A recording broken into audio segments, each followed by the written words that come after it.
According to the top U.S. intelligence officials' assessment, the Chinese Communist Party has become increasingly pessimistic about U.S. China relations, warning this will make Beijing prepare for a reluctant war.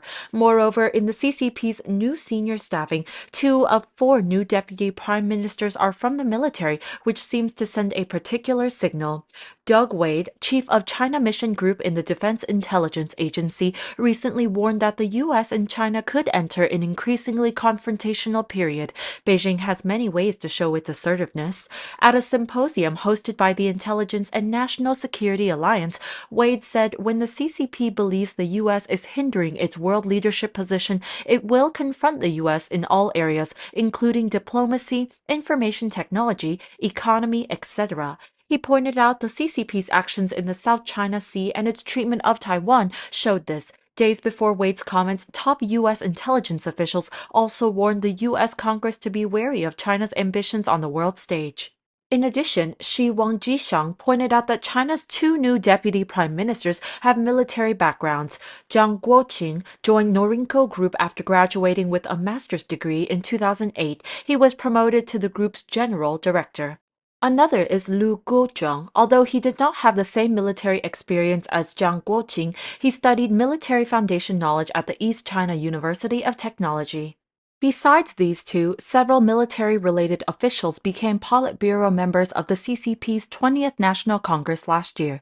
For example, Ma Xingrai, Xinjiang Secretary, and Yuan Jiejun, Chongqing Secretary, both worked in science, technology, and aerospace fields.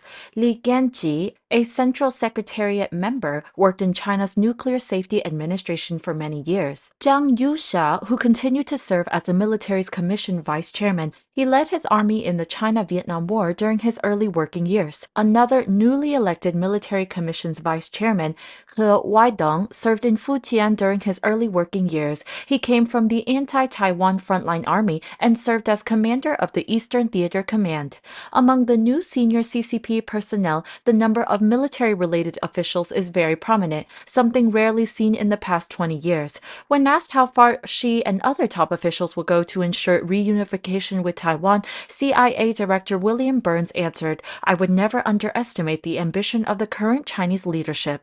China's Xinmin Evening News published an article on March 15th saying when Xi Jinping attended the CCP's high-level meeting with world political parties, he declared his new commitment and resolutely opposed all hegemony and power politics forms.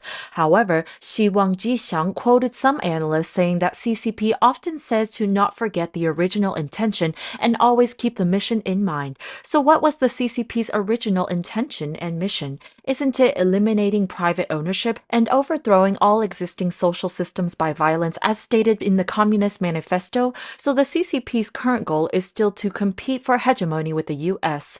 In a CNN article, Avril Haines, director of national intelligence, pointed out the Xi Jinping administration believes it will benefit most by preventing a spiraling of tensions and by preserving stability in its relationship with the United States. But despite that, the CCP is still preparing for a war which they don't want to fight.